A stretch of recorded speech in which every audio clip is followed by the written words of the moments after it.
This call is being recorded. Welcome to Your Daily Writing Habit. If you are writing a book or thinking about it, or maybe you've started writing your book but you need some help getting it done, you are in the right place. Good morning, everyone. I'm your host, Christine Whitmarsh. If you're looking for me online, look for Christine Inc., like that stuff we write with. Each day, I'm sharing with you the writing habits I've learned over my 20 years as a ghostwriter, book coach, and author. I have found that three things in particular have a huge impact on your success as an author, and they can even turn someone who barely sees themselves as a writer into a published book author. Those three things, my three pillars here on the show, are writing fundamentals, productivity, and mindset habits. And once again, good morning, everyone. Here today on Your Daily Writing Habit to talk about writing fundamentals. As a matter of fact, one of my three pillars is my guest, Fred Kaler. And Fred tells me that writing fundamentals is a core concept of his Novel Academy.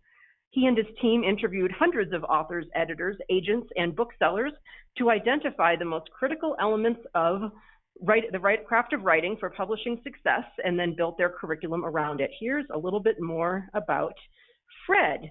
Fred Kaler is an artist and storyteller whose real-life misadventures include sunken boats, shark encounters, and getting caught in a hurricane.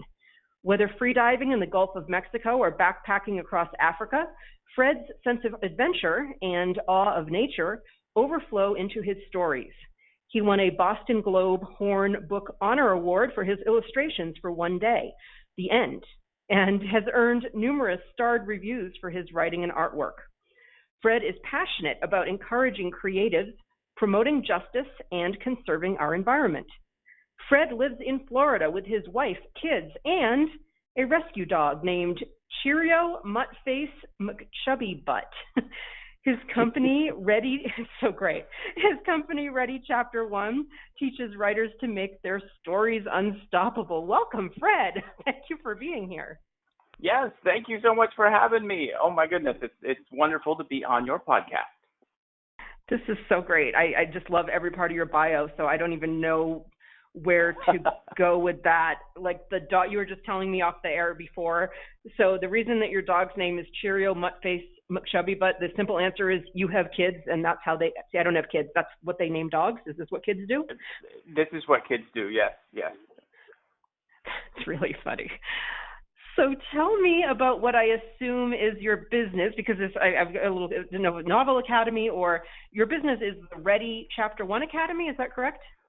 The company name is Ready Chapter 1, and I've heard an awful lot of folks say that it reminds them of Ready Player One, and I don't know if that was subconsciously in the back of my head when I was coming up with the name, but that's the name that stuck.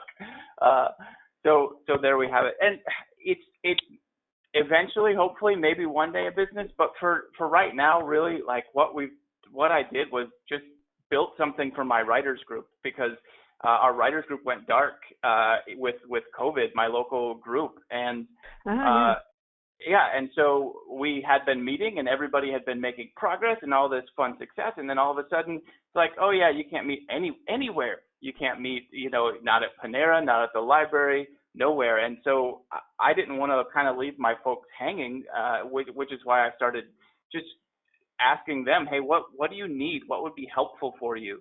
And we eventually landed on these, again, like you have your pillars, we landed on some specific pillars. It was like, you know what, if I can deliver like networking opportunities and writing craft instruction, and we can kind of level up our both our network and our craft at the same time, that can help people break out of this rejection cycle that they get stuck in, where they don't know how to submit their work out, and they don't know if their work is any good.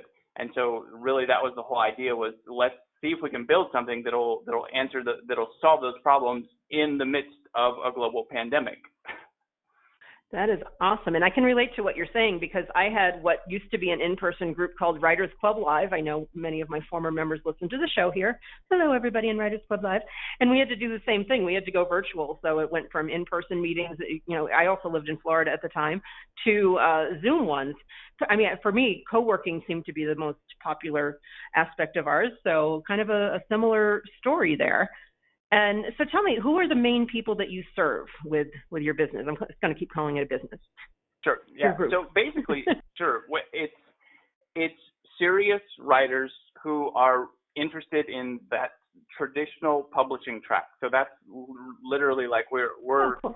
pulling in editors and agents and best-selling authors, like all to teach classes on these different elements of craft in order to help folks plan, basically build an awesome novel with great hooks and then plan how they're going to pitch it into the market. That is awesome. And if you haven't done so already, I really hope you will join my Inc. Authors group on Facebook that I mention at the end of every episode, because we have a lot of self-publishing resources and we're kind of short on traditional publishing resources. So I think you would be very valuable to my members there. Oh, yeah, absolutely. Be more than happy. Yeah. Awesome. So let's see. So, okay, the Novel Academy you mentioned. So that's a program? I'm just trying to differentiate between the Novel Academy and the Ready Chapter 1 Academy, or is it the one and the same? No, it's all the same thing. The Academy is essentially the first time that I pulled together a cohort of students to all go through something at the same time. So what's really fun is that this year I've got 60 students who are all writing or revising a novel at the same time, and every month we're pulling in an editor, an agent, or a best-selling author to teach a very critical and specific element of craft that should hit them right about the time that they need it. So like month one, we taught ideation, so how to plan your concept and how to make sure it's got enough legs to survive the whole novel process. Month two, we're teaching character development to make sure that we have characters that you fall in love with immediately, et cetera, et cetera, et cetera.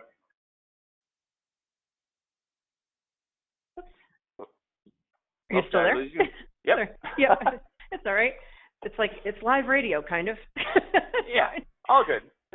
That's super interesting. And what are you seeing in traditional publishing? Like any kind of like trends or patterns, or kind of like what's out there in traditional these days? So what it is interesting. So there's a huge push for underrepresented voices, which I think is outstanding and amazing. Like you can get in the door a lot easier if you don't come from a sort of a traditional background.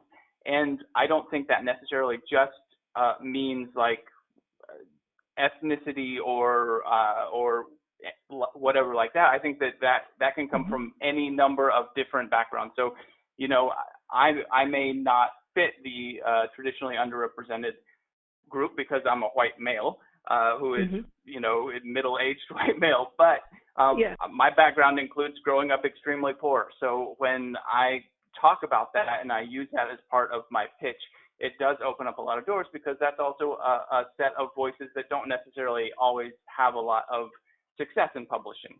So that's really neat.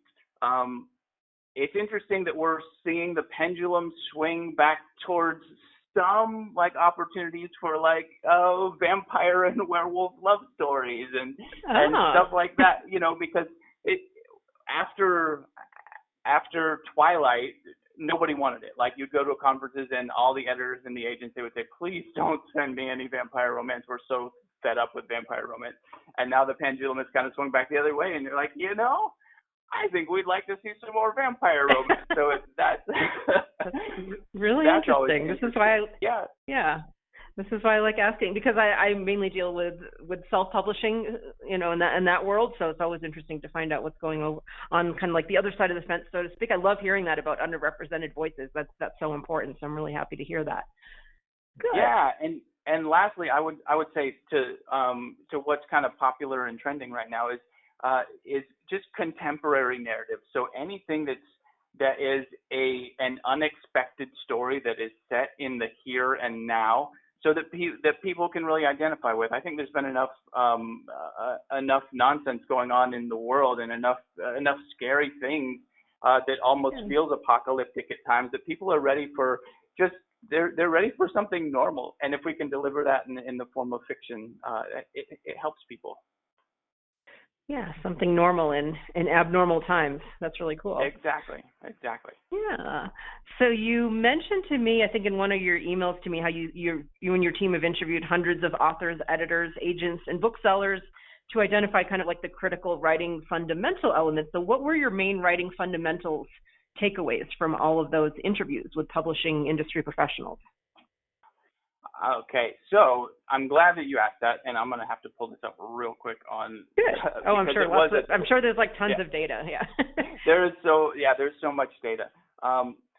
But essentially it came down to a number of elements that were like super critical. And these are the things that if you don't have them, then you're probably not going to get your foot in the door. And that started out with concept. So it had to be an idea with great hooks. And then right under that was having these incredible, unforgettable characters. So those two things, if you have characters that people can identify with and fall in love with, and then you put them into an unexpected situation that just promises conflict, and it promises tension, and it promises a fun story. Those are really like the two main things that drive success. Probably right under that is the concept of voice. And I don't know, do you talk about voice in your podcast a lot? I think I've talked about everything in 1,040 something episodes at this point in my podcast. And I love what you said about character, by the way. I was just actually talking to one of my one of my novel book coaching clients this morning, and I was telling her about that, where it's just like I start with characters before I even come up with anything else, because if I have a deep and well-developed enough character, they'll kind of tell me what their story is supposed to be. So I'm glad that you said that. But yes, please talk a little bit about voice for sure. Yeah, that's probably like the hardest thing to define, and the one thing that everybody wants to know, like how do you develop it? So with that being so critical, you'll hear editors and agents and other industry gatekeepers say all the time, send me something with incredible voice. And when it's that hard to define, it's really almost like the X factor. It's the combination of how you write and the language you use, but it's I don't know, the star factor as well to how you tell your story. And so that's one where I was really, really excited that for our group this year, our group of 60 students, we've got Lisa Klein Ransom come in to teach voice. And if you've ever read any of her novels or her picture books, I mean, she just like, it just exudes voice. And to read her work is to know what voice is supposed to be. So that's one of the things Awesome. that, again, was at the top of that list and we're really excited about.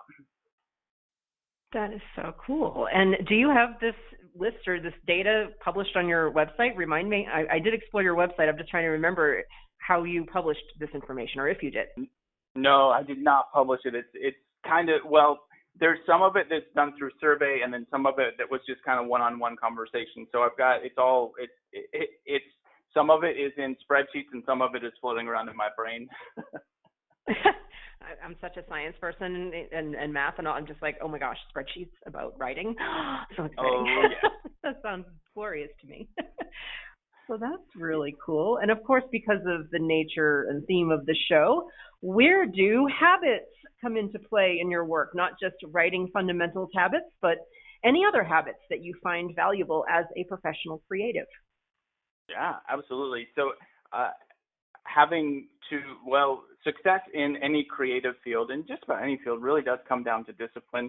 I personally believe, and it's funny because some of the most successful writers I know are ones who survived corporate America. And if you can, if you can do a job in a cubicle and be successful there, you learn those professional habits that apply so well to the publishing industry. And so I worked in the creative services office of a Fortune 500 company for many years. I ran an advertising agency for many years. And so just the discipline of being able to show up and give yourself deadlines and meet those deadlines, I mean, that's really, really important.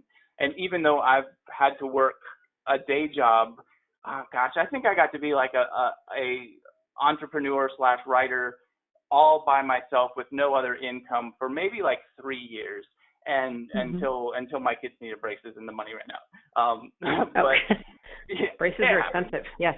Yeah. I remember my parents told me that my braces were very expensive. But in that time frame, I was still disciplined to continue my writing career. So even if that meant that I wake up at 5 a.m.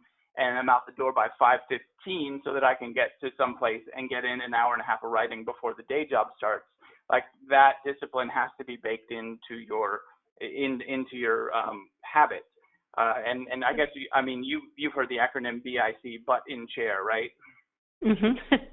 Yeah. So that's variations of it too. Just another variation with a different word. Yes. Anyway. I'm a children's writer. So yes. Yes, you're tame compared to me. But yeah, and it's so true. Like, I mean, some of the most prolific, there's one in particular I know in my Ink Authors group, some of the most prolific authors I know have had day jobs forever. And I remember back when I had a day job back in LA, when I was trying to be something creative for a living, whatever anybody wanted to hire me to do. I had the 9 to 5, and when I wasn't working, I was writing. So it was, before work, and then people would take smoke breaks. I would take writing breaks. People would take lunch breaks. I would take writing breaks. I'd come through the door at, 5, 6 o'clock, usually 6 o'clock. By the time I got home, I'd toss my stuff on the floor at the door and run over to wherever my work area was and just start writing and write all weekend. So yeah, whenever I wasn't working or surviving, I was writing. So it's definitely doable, as you've proven as well. Yeah. And the one other piece of advice that I would add to that is, for me, I don't know how it is for everyone, but for me, I need like a solid hour and a half. If I don't have an hour and a half of time, then I can't get into the flow and the groove of what I'm trying to do. So it became a point where I stopped trying to write on my lunch break. Even though I had an hour, what I would find is that like any one person who came to wave at the door or ask a random question, it would kind of break that flow, and then I would literally have lost my entire lunch break because I couldn't get back into the writing. So I learned to use my lunch break for exercise, and so I pack a lunch every day that is something that I can eat in the car while I'm driving. And so I use my lunch break just to make sure that I'm outdoors and moving and doing something, whether it's in the gym or swimming laps in the pool or going for a walk. Like that movement in the middle of the day makes sure that my mind and body feel right for the afternoon creative session as well. I am such a fan of that. And in fact, by the time this interview airs that we're recording right now, it'll be last week's episodes. I actually talked about this. I talked about your daily playing habit and your daily movement habit. And I did at least one episode about the importance of realizing that your brain is connected to your body. Your body is not the thing that is dragging behind your awesome creative brain, and, making them integrate and work together. So check out the recent episodes of the show for some of my play adventures, which, speaking of adventures, I have to get to your bio because it's so cool. Recapping from your very intriguing bio: sunken boats, shark encounters, and hurricanes, free diving in the Gulf of Mexico, backpacking across Africa. So which came first, the urge to tell stories, or did the adventures kind of turn you into a storyteller? I think the storytelling probably started first. I worked for my local hometown newspaper. Started as an intern in high school. And that turned into a full-time job by the time that I had graduated high school and went to college. I had to leave that job because I went to college, but I'd always kind of worked in the one publishing field or another as either a photographer or a writer or storyteller.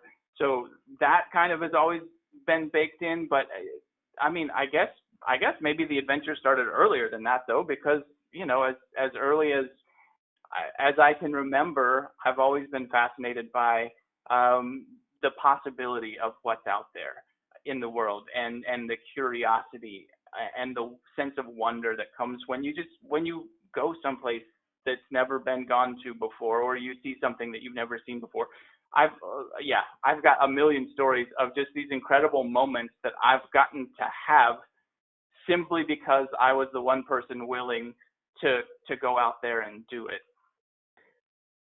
That's amazing. Just at the very core nitty gritty level for me, as someone who I'm such a homebody and I work from home and work for myself, and I just am not the adventurer person unless adventure kind of presents itself. So I'm sitting here okay, sunken boats and shark encounters. Like, do you just go find them, or like how does any of that organically happen in someone's life? Oh dear. Well, okay. So my dad was a fisherman, and I've always been a fisherman, and so uh, between boats, partly because one of them sunk, I started wade fishing instead of fishing out of a boat. So basically, you go out to the ocean and you find a sandbar or whatever, and you go out there and wade fish. And I think 2 or 3 times now I've been out on a different sandbar and have had a pretty close encounter with sharks. And one of them was actually, this is a good story. I was at the beach with my son, or with my whole family, and my son was in trouble and sitting on the shore, and I was up to my chest out in the waves fishing, and my son called out to me, "Hey Dad, there's a shark behind you." And I thought he was getting back at me because he was in trouble and had to sit down. And I was like, haha. And then I turned around and I saw like the big shark fin, like the dorsal fin, about like 5 feet away, and then I saw the tail fin and it was like 7 feet away, and I was like, oh, that's a big shark. Oh my gosh. And then there was nothing I could do except for like, okay, my science brain said, you need to minimize the amount of time you're in the water with this shark. So I just like walked straight back in, right through where the shark had just gone under, because I didn't know where he went. But I was like, well, he was just here, so he's at least got to turn around somewhere. So I'm just going to make it back in as fast as I can. So in those moments, like, does the soundtrack from Jaws play in your head, or does it not play in your head? Or A bit. I'm more scared of alligators than I am of sharks, I think. Yeah, same. But yeah, so those kinds of, when you're an outdoorsy person, you're gonna have those moments. And probably the scariest thing that ever happened to me was when my buddies and I went to go camping on an island, and we got caught in a storm, and we sunk the boat on our way back home, and we were literally like bobbing in the water in a storm, waiting, hoping that the emergency services would be able to find us, because we had one person whose cell phone hadn't gotten dunked, and so we were able to get through. But for that reason, it's really interesting. Sunken ships show up in so many of my books and my illustrations. Probably out of the 9 books that I've done, I think 5 of them have sunken ships in it, and that it wasn't intentional. It just kind of was a subconscious thing, and it's an interesting I don't know, vision into my subconscious. I don't know. I think it's great. I mean, it's using your life, and you have some very interesting things to put into your story, so it makes sense to me. And I'm sure, there's probably a very complicated psychological metaphorical explanation of sunken boats, but I think it's more that because you were on them. So a very easy explanation as to why it's in your book. So, yeah. Well, that is so cool. I could just talk about. Oh, go ahead. No, I was just going to say, what you just said, I feel like is one of the most important things that I would like, the most important piece of advice I would give to any writer, and that is, like, to be able to write about something well, you have to go out into the world and do stuff. And the more stuff that you do that scares you, that you've never tried before, the more you're going to understand, like, the emotions and the feelings that would fit within that storytelling technique or whatever. So, like, for instance, if you've always wanted to be a chef, well, go and take cooking classes and then write about what you learn and what it takes to become better at cooking. Like, I think that people get scared. They're like, well, I can't go on the kind of adventures that you go on, Fred, but there's a billion other adventures that you could go on, and you just need to pick something that scares you and go out and try it. Absolutely. And my regular listeners are probably laughing because I don't know how much you know about me, Fred, but I became a circus aerialist about 4 or 5 years ago. So I totally understand what you're saying. And, mid 40s, titanium rod in my back, massive scoliosis, wasn't exercising, no background in dance or gymnastics or anything. And I just decided I was really bored with exercise. So I'm like, I'm going to join the circus because that's not boring. So I might not be on sunken boats and actually like leaving my house and going to the fancy places, but I do the scary things, but like in my living room. That's amazing. And so have you been able to build that into any of your writing yet? Like the lessons learned? Oh gosh, yes. Oh, That's so cool. so many. Oh, I mean, this podcast, that's like, and my regular listeners are laughing their butts off now because there's been so much circus in this podcast, in my blogs. I have a book called Nuking the Elephant Nuke the Elephant that's a circus themed. And oh yeah, it works into every part of my brand. In fact, I'll tell everybody, if everybody's on Instagram and you want to find my circus pursuits, I have my own hashtag called Flying Ghostwriter, because that's what I call myself, the Flying Ghostwriter. See? So That's yeah, awesome. I connected it with my memoir. My memoir is called The Power of the Curve, and the whole last part is about circus because it's the whole idea of finding strength in life's curves. And I found strength. I mean, I literally have a massive curve in my back that is held together by a rod, and decided to become an acrobat. So there's ways to find strength in whatever curves that life throws at you. Was the message there? I love that so much.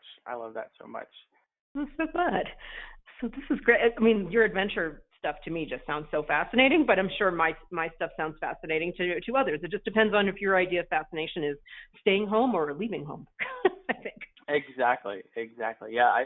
Another one, example of this is I've been fascinated since I was a little kid with buried treasure. Like I have always thought that there's treasure out there to be discovered, and it never crossed my mind. But as an adult, I was like, you know what? People do this. Like people go out, and like grown people go out and they look for real, actual treasure.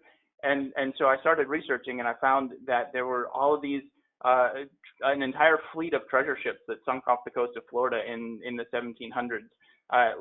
Filled with gold and silver that was headed for Spain. And the stuff started washing up on the beaches, emeralds and gold bars. And so there was this whole golden age of treasure hunting on Florida's beaches on what they call the Treasure Coast, where you could literally go out and find like doubloons and royales and reals, whatever. And so I started to research that, and then it was so dumb. I went out and bought like a $100 metal detector and just started going out to the beaches and to see if I could replicate what these other folks had done. Now, I haven't found anything from the Spanish treasure fleet, but I did find like I found an officer's ring from the Vietnam War, solid gold that had this big jewel in it, and his name was inscribed on the inside of it. So I was like, not only found this Vietnam veteran's lost officer's ring, but I found him, and he was still alive down in Miami, and I was able to get it back to him. And he's like, I haven't seen it in 50 years, right? So all of that, just because I was like, treasure hunting would be fun. And that's such a great attitude. That seems like it would be fun, so I'm going to go do it. And I've always been that person where I've never asked why I should do something. I've always said, give me a reason why I shouldn't do it. So I totally get that. And I love the buried treasure theme. I mean, obviously the literal version, but I would imagine, just the idea of buried treasures, there's like an array of ways that could be, metaphorically worked into your work, into your writing. Oh, yeah. So, well, now I have a completed draft that needs a major revision, but I have a completed draft of a novel called Treasure Spies about kids on the east coast of Florida who are looking for a lost ring. I mean, it's all there, and all of the details from that came from the hours and hours and hours that I've spent out trying to teach myself how to be a treasure hunter. That is so awesome. I could just talk about this all day, but how can people learn more about you and connect with you? So I have your website. I'm going to be putting that in the show notes. I think it's readychapter1.com, but social media or other best ways to connect with you. I would imagine people listening to the show might even just want to contact you to talk about all your random adventure stories. So what's the best way to find you on the internet? Yes, for sure. So my email, you can email me through my website at www.ilikefred.com. That's got all my author illustrator stuff on it. And then I'm really good on Facebook and terrible on Twitter, but you can @ me on Twitter at superfredda. That's superfred with 2 Ds. And I believe it's at superfredda on Facebook as well. So I'm best on Facebook, but you can also find me on Instagram at Fred_Kahler_, and that's KOEHLER. That is awesome. I can't imagine that people won't contact you just to know you. You're a very fun person. So this was such a great interview, and this is just a great conversation. Thank you so much for being on the show today, Fred. Yeah, it's my pleasure. And thank all of you for joining me here on Your Daily Writing Habit, where I am helping you write and finish writing an awesome book. And as I mentioned to Fred earlier, please be sure and drop by my Inc. Authors group on Facebook to connect with other authors like yourselves. And I always put the link in the show notes. Until tomorrow, happy writing.